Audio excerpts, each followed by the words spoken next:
So hello, my name is Trisha Teague. I am the founder and CEO of the Trep School, and I am joined by my lovely and brilliant and phenomenal colleague, SL Owens, who is the legal mind, the legal eagle of this tag team. And tonight's session is all Q&A, so we are not presenting anything. This is all Q&A about the lottery process, as well as I guess at the end, SL, you want to talk about what we're going to be doing? Okay. So then at the end, after we've been through all of the questions and all of the answers, because that's really why we are here, we're also going to talk a little bit on some of the things that we'll be offering to license winners, in hopes that, because we know we still have lotteries left, even though today's is over, there could be license winners on here for future lotteries. And then anything else we'll be touching on, SL? That's the plan. Okay, so I will, so usually how we do things, in the past, you guys know that we have had SL prepare a legal presentation and whatnot. There's nothing legal to present because we are in that point where there's not anything for us to do but wait to see what happens and then look at what happens next. So instead of doing that, we're going to just do Q&A. So if you have questions, go ahead and type those questions in the Q&A box. I will moderate and SL will go ahead and answer those questions. So let me go ahead and pull up the first question. And you all, just as a reminder, especially if we have new folks, because we get new folks all the time. That's true. That's true. You can always rewatch our prior webinars if you do want to see some of the legal lectures that I've given, breaking down aspects of the law for specific topics. There's a whole host of them. We can throw that link into the chat box too at some point in case you're not familiar with which site to go to for that, but you can do that. But tonight, is one of those rare occasions. We do this. This isn't our first time doing this, right, where we really just want to focus on helping folks navigate through answering questions and trying to unpack the nuances of everything that's going on in the licensing process right now, specifically in the dispensary arena. Yep, absolutely. So the first thing in the Q&A box was just hello from Eva. So hello, Eva. Welcome hello. to the session. So I will, I should have dismissed that. Okay, next question is from Morella. I'm new to this whole process. I'm working on my LLC now. Do I need to have a lawyer for this step? Morella, welcome to the tribe, first and foremost. The first thing that I would suggest that you do is take a look at our prior webinars, particularly the ones that we have done covering the like the updates and all of the things that have happened over the last year. Mm-hmm. Trisha, you know, you let me know, but I think that's a great first stop for someone who's completely new to this space, is to get a crash course in all of the different topic areas that we have on the site for the past webinars. So that's number one. And then number two, the next thing that I would do in terms of just thinking about the LLC process is, this really depends on how big your company is, because that determines how complicated your LLC structure will be. So if you are a one-person owner, which is unusual in the cannabis space, just because of the amount of resources and person power it takes to pull off this type of venture, having a lawyer is not usually a necessary thing for a single member-owned LLC. But in this particular space where you usually have more than one owner, it is recommended that you work with an attorney. We have a DCEO partner that specifically focuses on helping people start LLCs and other company entity formations at John Marshall Law School. And I will drop the link to that program and its application process in the chat box. And I am just typing the answer in the Q&A.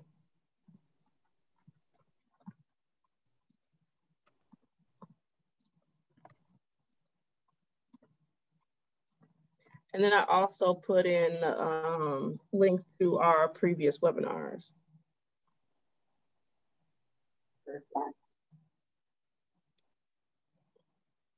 We don't have any other open questions right now.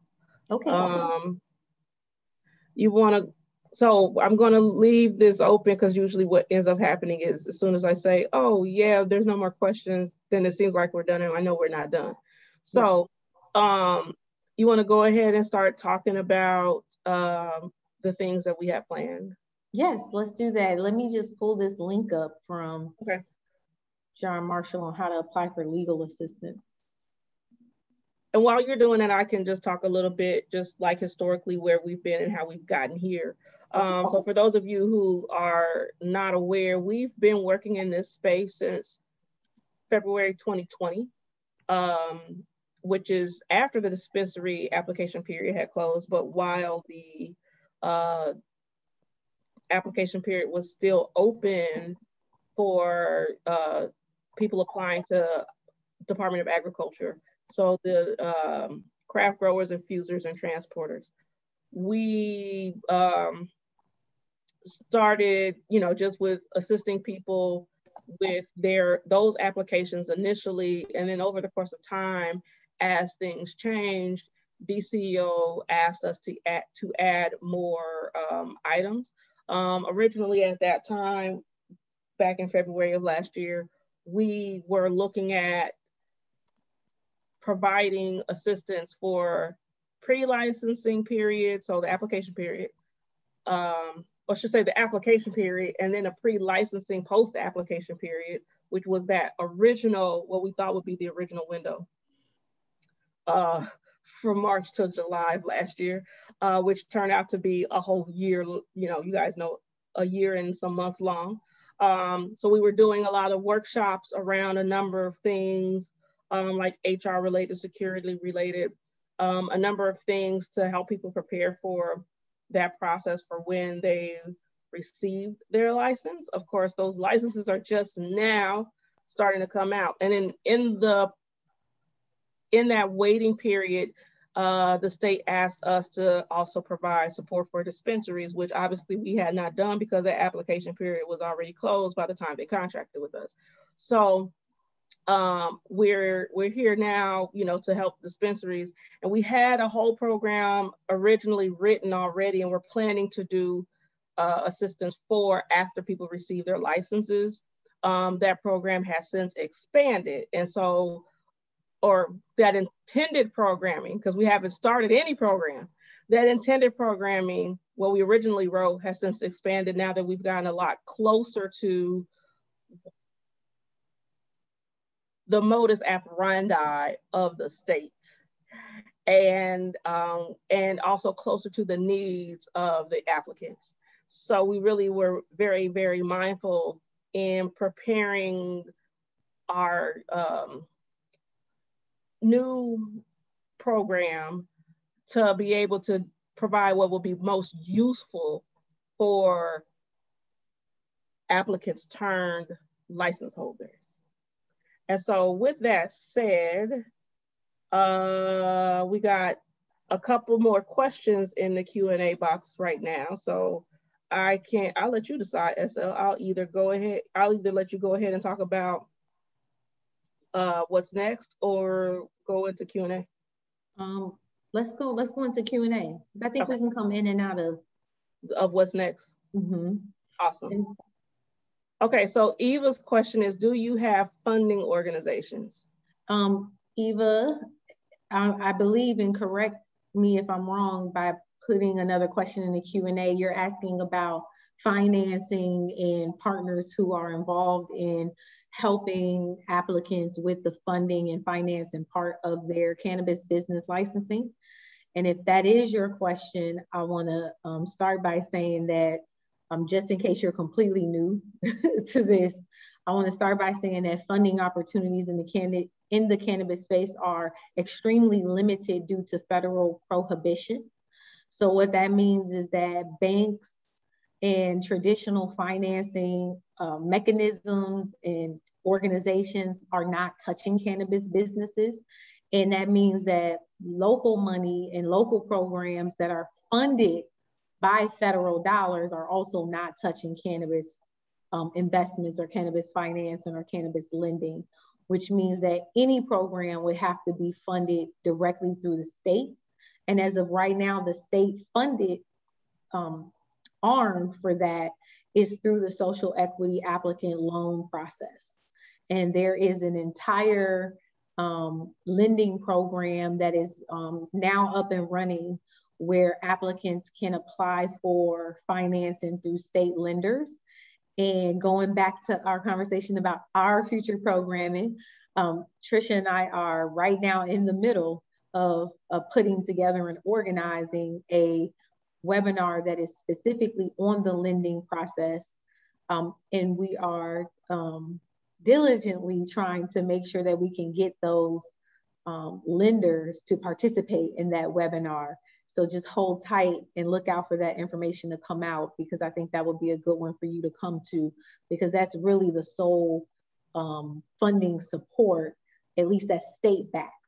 And in terms of future programming though, Trisha and I are receiving inquiries from private funders who are interested in being connected to cannabis entrepreneurs. So we are sorting out what it would look like for us to offer some future networking events that are specifically around connecting private funders with cannabis entrepreneurs. Awesome. Okay, next question is from Rella. I'm looking to open a smoke shop / lounge in the city, the first of its kind. What am I looking at in terms of permitting and licensing for selling tobacco products, smoking and hookah supplies, and being able to consume on site? If you're talking about in the city, I try not to be that Chicagoan that presume that every time somebody mentions a city that they're talking about Chicago. But this really is the same answer no matter what city you're talking about. And what all entrepreneurs who are awaiting opportunities to open up consumption-based businesses like the one that you speak of, everyone is awaiting for those local municipalities to pass and implement local regulations for that type of licensing. So I know in Chicago, there are murmurs around consumption licensing becoming a thing here, but it just has not come to fruition yet. So that's what you're waiting on. That's the biggest thing that you're waiting on at the moment, is for the local municipality to pass those type of laws. So in general, without seeing the regulatory framework for that, it's super, like I couldn't tell you what the requirements are going to be, but what I would tell you, and anybody who is used to me knows that I always say that you have to be very politically involved to be a cannabis entrepreneur. It is not the type of business that you can sit back passively.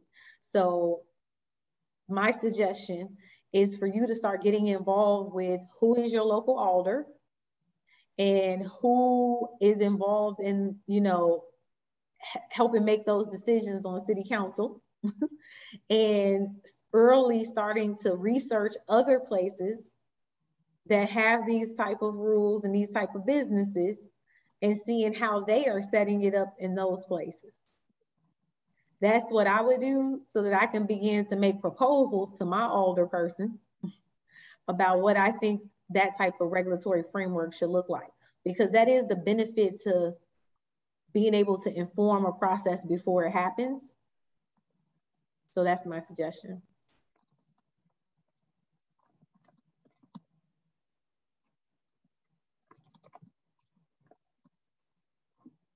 Okay, next question is Jason's. I did an analysis of the winners compared to how many licenses they apply for in BLM 5. I found that some social equity applicants apply for 40+ license. How is that social equity? First, let me check and remind myself what BLM5 is. I think that's Chicago, yes.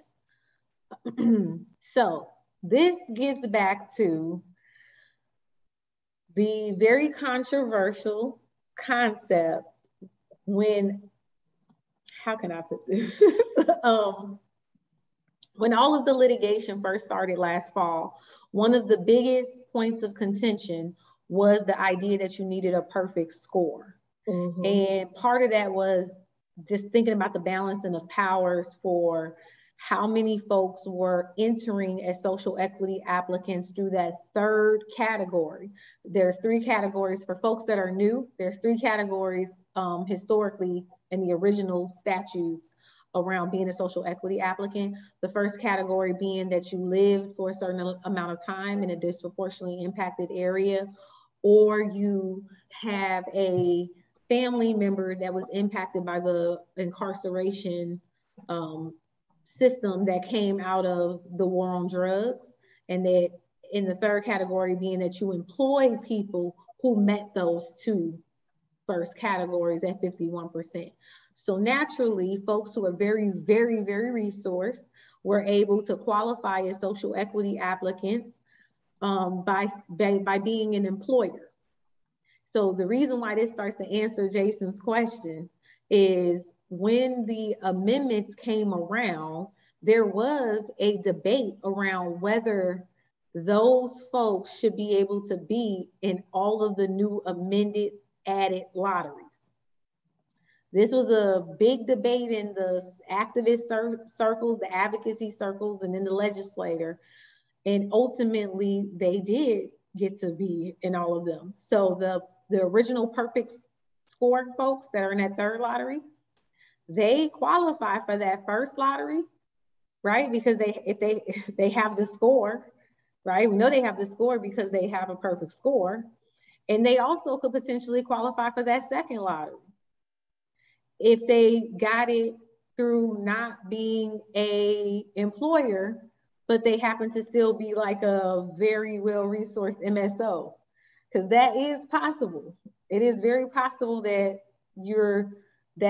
a well-connected MSO is a part of that second lottery should they have a partner who's 51% owner. Exactly. And so that is why you're seeing numerous applications.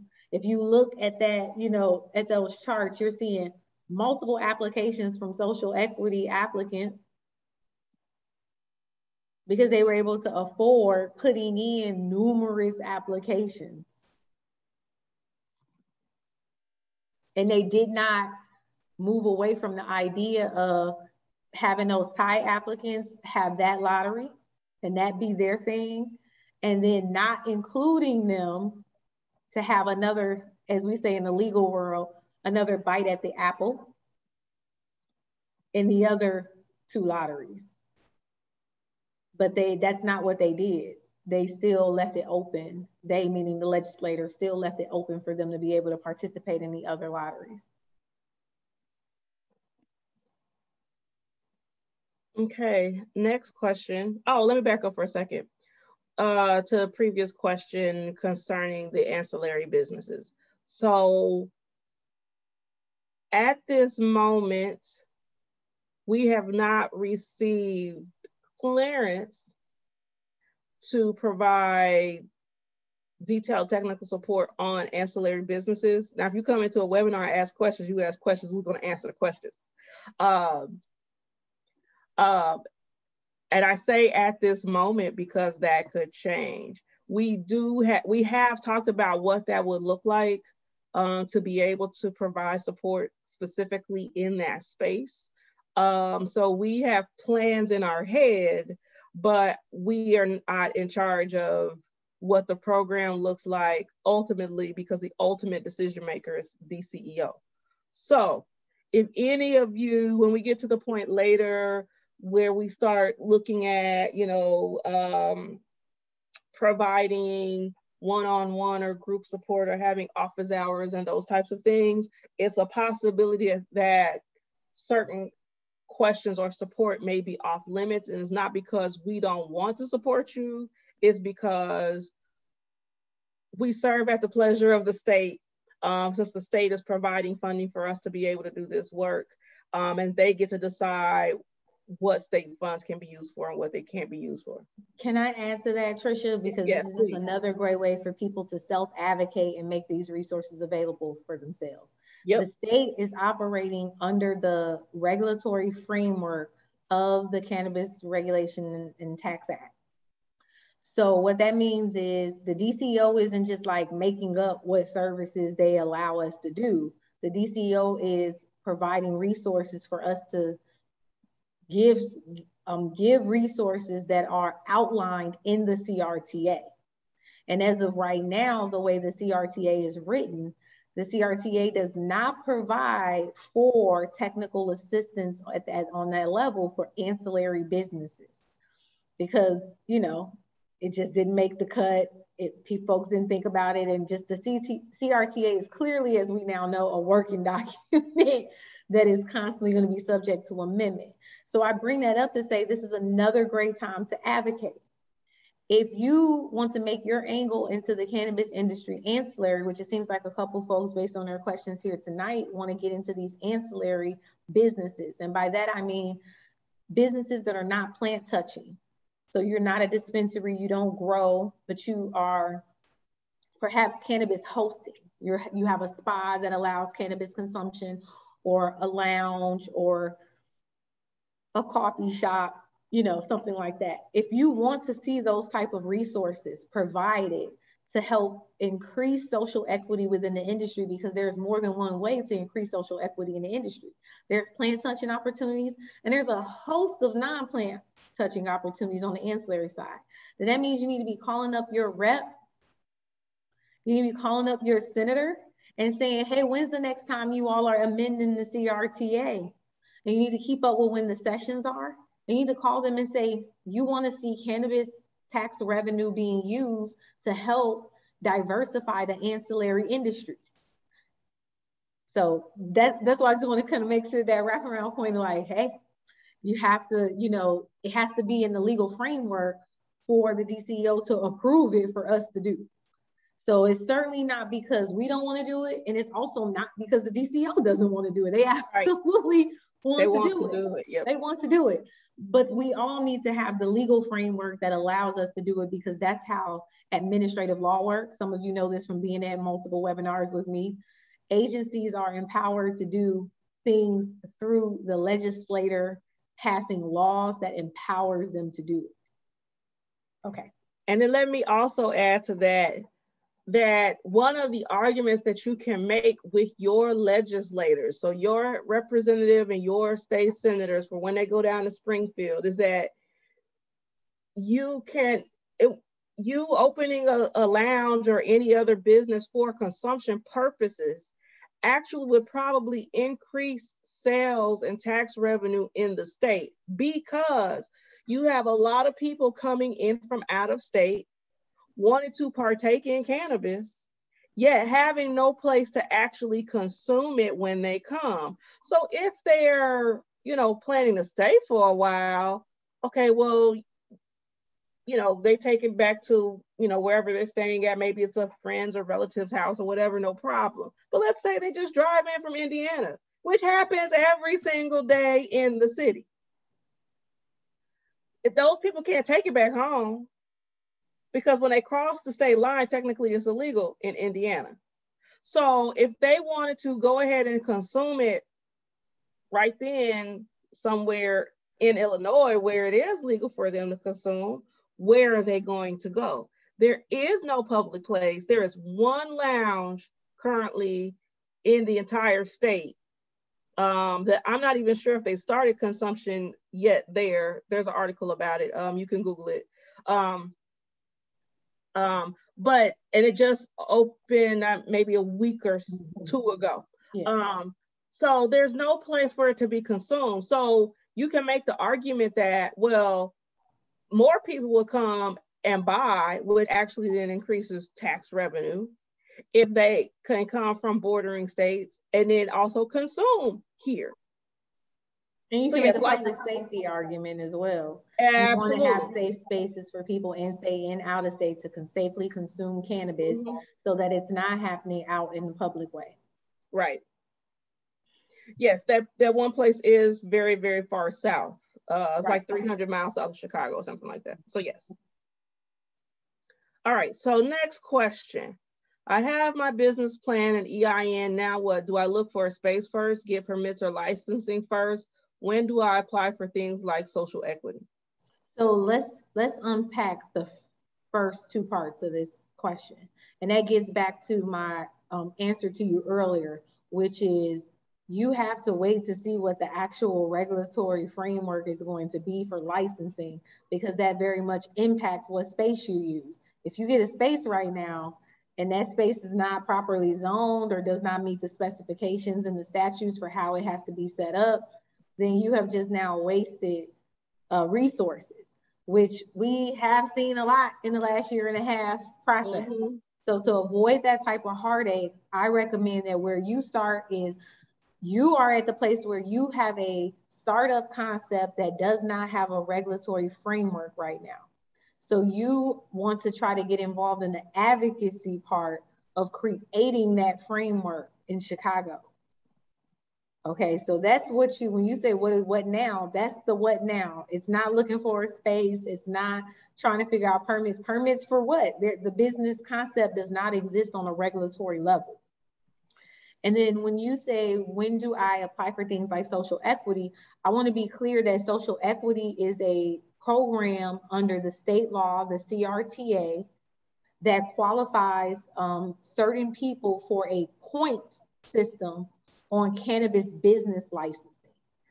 Now, that's the state program. So that's what it means when we're saying someone wants to apply as a social equity applicant. That means they want to apply for a cannabis business license, a plant touching business license through the state, and they want to get points for being a social equity applicant. The business concept that you're interested in is a more local level momentable, at least right now. And I say that to say the state very well could get involved in issuing, and there have been some proposals over the last year around the state getting involved in some of these consumption and entertainment concepts. I won't get into that here, but I would say go watch our webinar on legislative advocacy, and I do touch upon it in that webinar.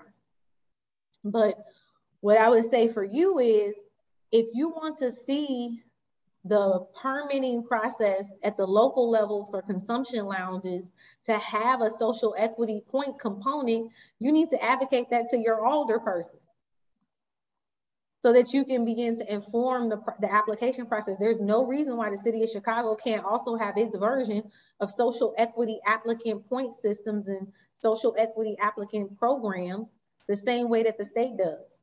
But that's something that the citizens of Chicago have to advocate for if you want to see that type of program on the local level for your type of business concept.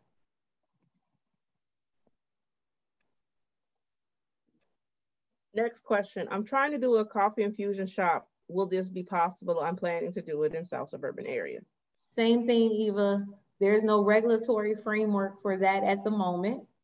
So your best steps right now are the same ones that I've been mentioning to Morella, which is start to get involved. So in your local suburb, I don't know if it's a mayor, a trustee, you know, when you start to get village, but whoever the governing administrative board is, get to know them and figure out exactly how they are planning to implement a program, if they are planning, and if not, why, and if so, how, a consumption licensing program.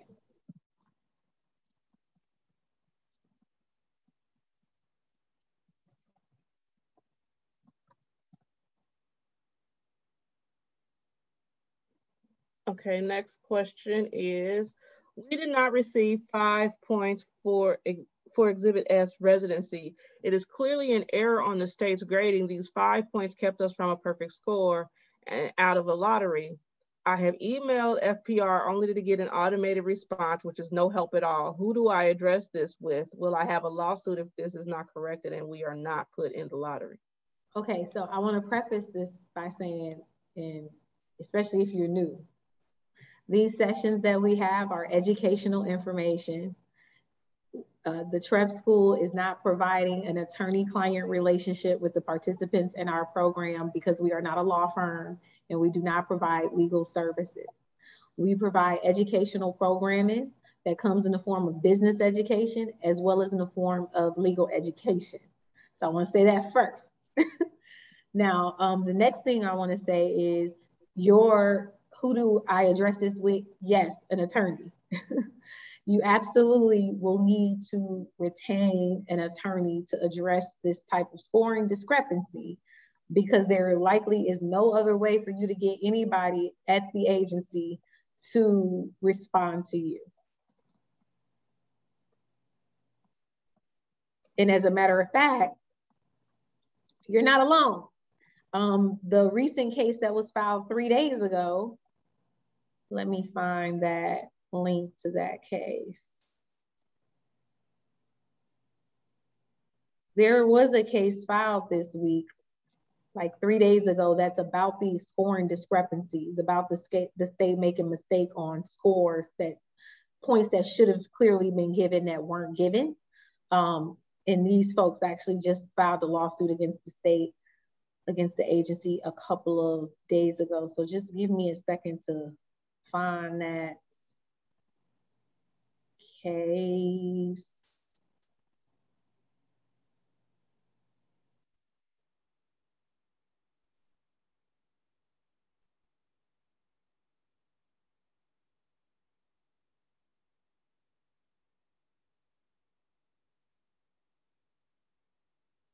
And while she's looking for that case, I'm going to say there are lots of cases being opened and closed and active and lots of things going on. And as we know from what has already happened, sometimes lawsuits have an impact to change things that in a way in which we did not expect or in the state we're necessarily planning for. So I just put hopefully this link works, because I just put a link to it, and if that doesn't work, I'll throw it in our Dropbox.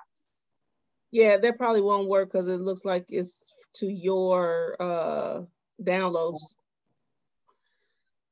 I'll put it in our Dropbox. Okay. I'll put it in our Dropbox for folks. Yep, I have to put it in our Dropbox. Give me a second to put it in the Dropbox. But I think it'll be a good case for someone that person who just asked that question to just kind of take a look at it and see that folks are making waves about this. And the way they're doing it is through attorneys. That's the way they're doing it. But yes, let me throw it. I mean, here's the thing. A case is what got us here. Right.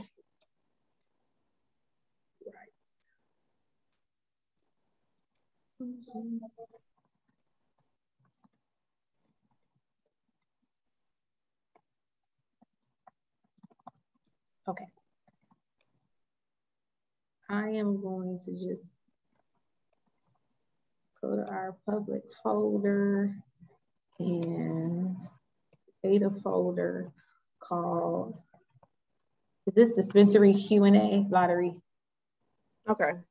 And then I will pull up I have a link saved to the Dropbox. So then I will put that up after you put up that folder name. Okay.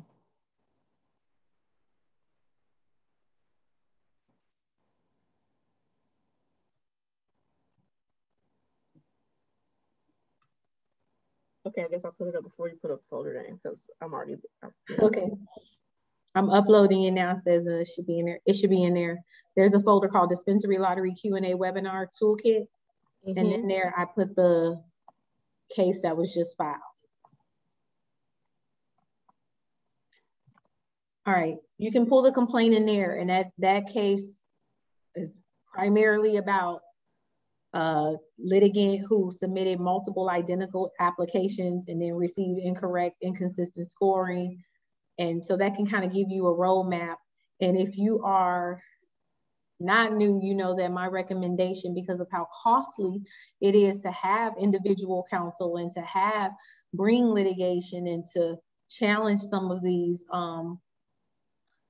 potentially unfair decisions, is to team up with other people and other people who are similarly situated and hire lawyers together collectively so that you can split the fees. Okay, next question. Please explain the adjustment period. Does that mean the people who win more than 2 licenses have to relinquish their extras? Where does or who gets those licenses? Yes, so the adjustment period, just to make sure everybody's on the same page, is and I think it might be called the abandonment period, but it's a process by which folks who have qualified for too many licenses, whether that's because they have too many principal officers or because they just reached the cap for a particular lottery on how many times they can win in that particular lottery, they have to abandon those licenses. And the way that is supposed to be working is right now, the way the state has it set up is that they are going to have them abandon them, but they have not yet set up a process by which they can reissue those abandoned licenses. So that would be the next step we're waiting to hear from. So let's say at the end of this lottery, there's like 10 that had to be abandoned. Then the question becomes, is there going to be another lottery for those abandoned? At this point, from what I see, okay, it's not completely clear, but keep in mind there is a ton of information coming out. So I certainly will take another look after tonight's session to see if they've given any more guidance. But from the guidance I've seen so far, it's not clear what's going to happen after the abandonment period. And did you look, because I know you sent me the list, and if you guys don't know, the list is already up on IDFPR site. Did you look to see if any of those, if anybody got more than 2? I didn't. Okay. I didn't check it, especially because a region like, for example, Chicago is like, yeah, there's some of them are big, so I haven't had a chance to see if people have gotten multiples. Let me pull that up real quick.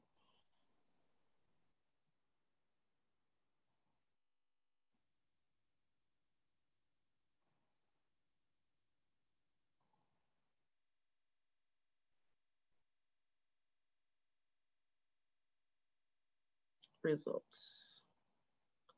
So we do not have any open questions. So you want to go further into,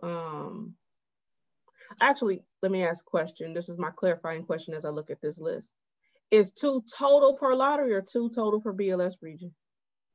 2 total per that region, for each one of those lots. Okay. So then it's really only region 5 that I really, well, maybe region 5, and which is Chicago, and then another, maybe 1 or 2 that I got to look at. Right. Okay. And these are not in any, they are in, okay, never mind. I was gonna say it'd be great if this was in a different order, then you'd see them all right next to each other. Okay, so you can go ahead and talk about what else is next, and I'm gonna look at this list. Okay, one, we will continue to be supporting folks through this current applicant cycle.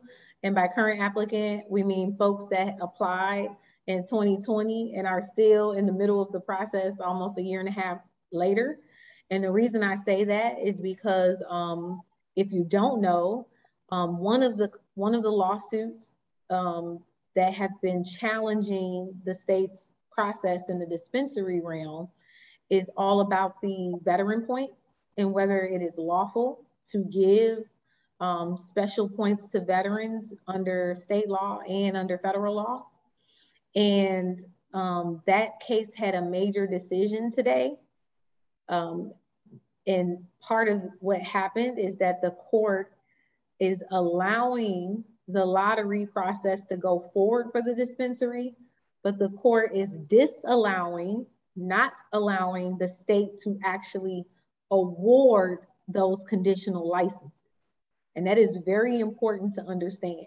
So we have lotteries going on. The court is okay with that. We have lottery winners being announced. The court is okay with that. We have folks abandoning if they get too many. That's fine. The court is fine with folks accepting that they won, which doesn't really involve anything, right? Just not abandoning if you don't get too many. But what the court is not allowing is the state to issue a conditional license to the winners of the lotteries at this moment. There's going to be a hearing coming up sometime in the first week or so of August, maybe like August 9th, something like that. And at that hearing, the court is going to begin to hear the arguments on whether that veteran score category is legal. This is really huge because if the court decides that that category is unlawful, then that would open up that third lottery that is so far only an exclusive group, which is the group that was able to get a perfect score because they got those 5 points from veteran. So there may be a whole lot of folks, and that's why if you came to our what's next, well, that was like 2 webinars ago, you might have remember I said, don't get elated and don't get deflated, because this stuff is ongoing in court, and courts can make decisions that change the process. So you will notice that in the announcement of who won the lottery today, one of the last lines at the bottom before the chart says, subject to change based on court and administrative review. That line is key. That's a big asterisk. So, you know, if you didn't make it through today and you're one of those people who would have a perfect score, but for the veteran points, you are probably going to still be in the game, maybe. So, you know, it depends on what the court says. So I wouldn't give up. I would still keep coming to programming and keep getting myself educated. But that little line at the bottom, that was required by the court. The court required the state to include that in the announcement today. That was by court order. Now, here's a little wrinkle. I'm reading this, and I don't know if you want to touch on this or not, about the abandonment period. It says, if an applicant is required to abandon a license because of all of these reasons, the next drawn applicant will be notified of their opportunity to be awarded a conditional license. Now, what it doesn't say is, well, when was that next drawn applicant drawn? Is it going to be drawn? Was it already drawn and just not on the list? Or is it going to be drawn later? And that it doesn't say that. And I don't think it's already drawn, but it doesn't say. And that's what I went through today as well, Trisha, is that there are quite a few unanswered questions around some of this abandonment process. And then the other piece is, and there's actually 2 pieces as it relates to abandonment. So I want to make sure that everybody is aware, just as I'm reading this. And this is my first time looking at this because I've been busy today. SL runs the cannabis side. So the first part is that the applicant has to go through the statutory requirements check and the so requirements of the principal officer and license limitations and tax compliance. And then if they have to abandon based on those limitations, they have 5 business days. So they have between now and August, I can't see my calendar that far away. I think that's the 4th. Yes, I think that's the 4th. To abandon. Then there's another piece, which is 60 days. If an applicant cannot prove his tax compliance within 60 days of winning a conditional license, then the department will deny the issuance of that conditional license, and the next drawn applicant will be notified of their eligibility. Right, so that's why it's unclear to when they're gonna do next drawn. Right. Or if they've already like drawn runner-ups, which I feel like that's unlikely, but I don't know. I don't have any basis for that to say. So yeah, so I just want to make sure that everybody is aware of that when we start looking at, well, what does this actually mean? It means that this won't be completely settled for quite a while as it relates to what's already the process that it is already allowed for as it relates to abandonment or denial. And then on top of all of that, you have court and administrative review. So I'm not seeing any other questions. So if anybody has any other questions, please type those into the Q&A now. Is there anything else you wanted to touch on relating to future programming for license holders? No, just for folks to stay tuned in to what we have going on over here and open up those TREP emails. We try to provide space quickly, responsibly. And by responsibly, I mean making sure that we've actually digested in-house what's going on before we hop on here with you all. And quickly, meaning as quickly as we can digest it and get it to you. And that's why for us, we're not always focused on numbers. Right. We're focused on the quality of the program and then the responsiveness of the program and creating space. And we always have the recordings for folks to be able to look at later. So definitely just stay tuned. Trisha and I have, we got a lot up our sleeve. Yes, we do. Up our sleeves, and we'll be announcing more and more of it over the coming weeks and months.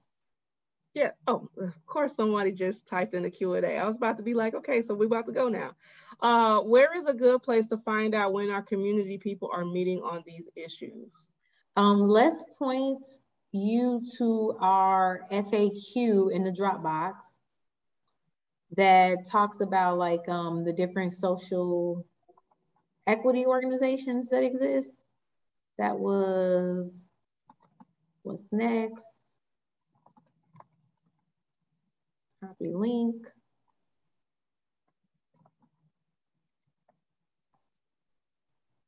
That's the link to the page.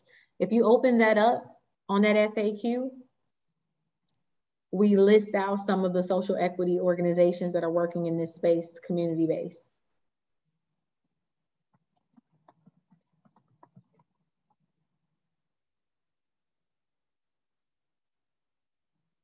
Okay. Any other questions? So I just wanted to touch on, we are looking at, and I can't remember if SL said this already or not because I was looking at the list. So we are looking at, providing some touch points and support specifically for license holders, as well as whatever other opportunities may crop up in the future, which sounds very, very vague, but I am very meticulous with my words right now. Understandable. I didn't, but yeah. Part of the reason why we do have, of course, after this learning experience, just like everyone else, just like all of you, we have taken from and learned a lot from this last year and a half. And so what we're doing internally is we're gearing up for when it is announced that there will be a new application round coming. We are gearing up for what it looks like to even bolster up what we do at TREP, to even further support and push the equity lens forward. We were extremely happy to see so many TREP participants be able to get to the point of qualifying for these lotteries. Like for me, seeing folks that have participated in our deficiency notice programming and participated in so many, you know, programs and things that we do at TREP, and see them have perfect scores, you know, except for the veteran points, right? Because you can't do anything about that. It has been an amazing accomplishment for us to see. And we appreciate you all sharing those wins with us. We really do. We appreciate that. And just know that those of you who are looking to be new to the industry or to participate in the next application round, know we have no idea when that's going to be, but we are already mapping out what that type of support would look like. And we will be ready. Yep, we're definitely prepared for whatever is thrown at us next. Because as you know, this whole process has been a lot of monkey wrenches. So, all right. Another question you see. What were the extra 2 points? 5 was for veterans. That was the community engagement points, bonus points.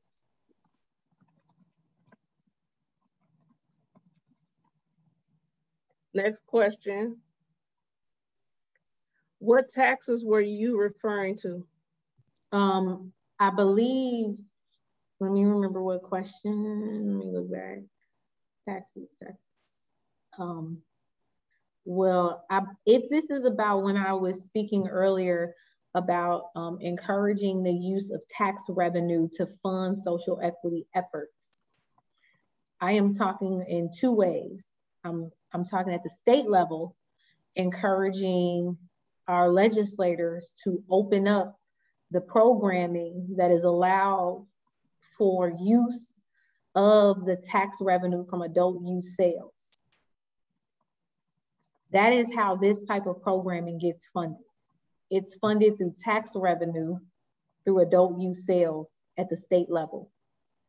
So a portion of that money is used to provide access to business and regulatory legal educators like myself, business strategists, consultants like Trisha.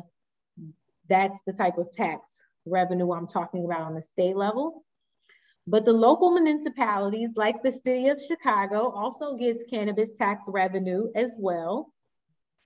And as of right now, the city has not used its tax revenue in Chicago for any social equity support programming, anything. It has used it on many other things, but in order to avoid going down that rabbit hole with you all right now, I will let you Google what the city has been using its cannabis tax revenue on. But what I was encouraging earlier is to encourage your older persons to begin to use that tax revenue to help support social equity on a local level, which is very possible. The same way the state is doing it, our local municipalities can do it too, because guess what? All of these people were actors in the war on drugs. There were state actors and there were local actors. So every level of government, from county to state to city, local municipality, should be trying to find ways to use this cannabis tax revenue, especially given the federal prohibition, right? Right.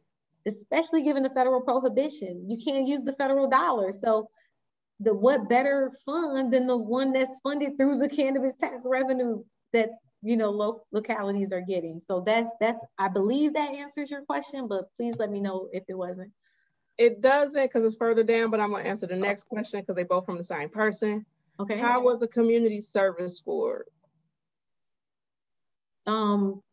This community service I can't remember the breakdown of the scoring points, but you had to have a diversity statement and you had to have a just generally a diversity statement, I believe, and you had to have a plan to engage with the community. You would have to look back at the application and it'll tell you exactly what the categories were for that. And I see the taxes was about, right, you gotta have your taxes right, correct. So then that taxes, I think she's talking about what I mentioned as it relates to tax compliance within 60 days.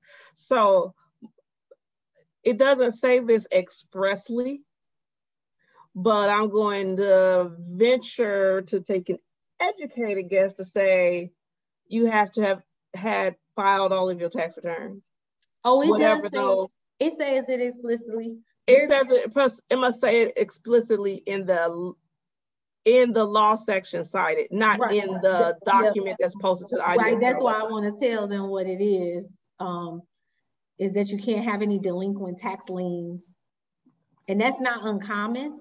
So like, even if you wanted to do contracts with the state, you can't have certain delinquencies on the tax. I can't owe the state tax money. So that's a very common requirement for licensing or procurement. So yes, you have to have your taxes in order, your tax house in order. So no liens, no outstanding balances.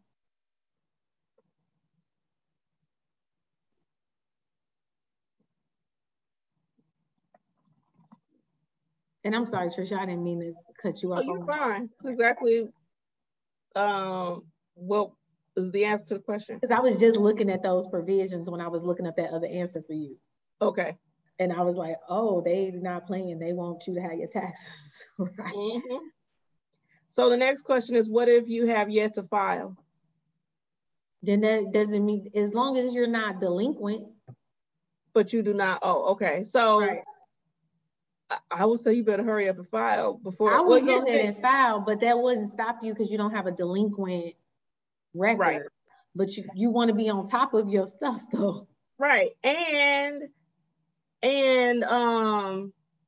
you have 60 days in which you win your conditional license. So right. So if you've yet to file and that not yet to file makes you delinquent, I'm saying this because I'm not in charge of filing. So I don't know the dates.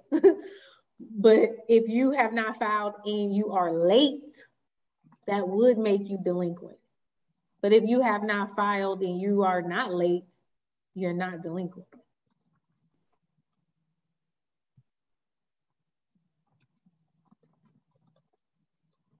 And I would say not as the legal person, but also based on the fact that there's been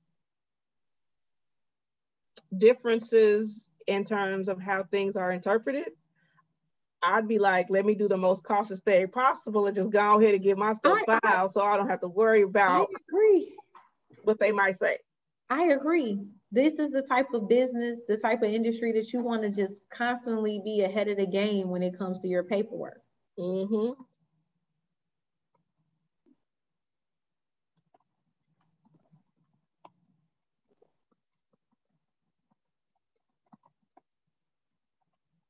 And like I said, you still have 60 days from being told that you want a license.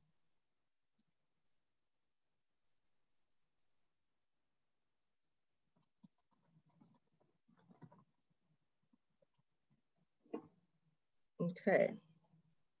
So I can dismiss this. And I'll also say, while I'm waiting, just to make sure there aren't any other questions before we jump off, because it always happens. We are excited to be able to continue to provide some support. And if you think that what we've done so far has been great, like you've not seen anything about compared to what we're about to do now that we're together in the same house. So, and you're welcome, which I know this may or may not actually be Demetrius on here. So you're welcome for the information. So not seeing any other questions, I believe we are done for the evening. Lovely. And so thank you everyone for coming out. Thank you for all of the questions. Of course, yes, please stay, you know, as soon as something happens, if something else happens, you know how there's another thing in the Q&A. Oh, you both there. Of course you both are there. So hello, Mr. and Mrs. Friend. So as you know, as soon as something happens, we jump right on it like we did earlier this week, like we did, you know, right after the 15th. We will be putting things out as soon as possible and getting things in front of you as soon as possible and answering questions as soon as possible. So have a great night. Good night. Good night. We'll see you again soon. See you all.